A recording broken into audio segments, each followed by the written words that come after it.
簡單啫，168咁咪即係一路發咯，一路生發咁咪1638咯，嚇138咁咪一生發咯，38咁咪生發咯，即係全部用呢個諧音嚟定呢啲嘢。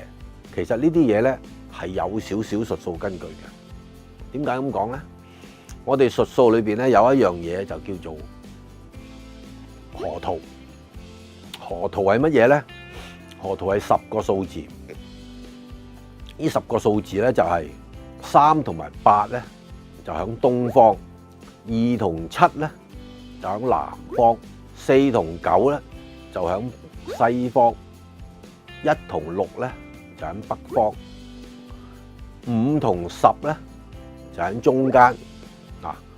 咁因為東方咧喺河圖咧就係屬木嘅，16咧喺北方咧就屬水嘅。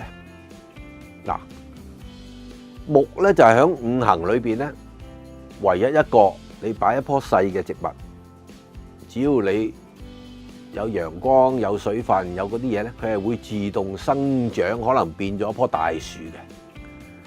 咁所以呢個咧就有一個所謂叫做長生嘅嘅意義。咁因為咁咧，大家都想啦，我個荷包有1蚊，長生咗之後就變咗1億，咁啊個個都開心㗎。所以咧，38兩個字咧就被視為係比較吉祥嘅號碼。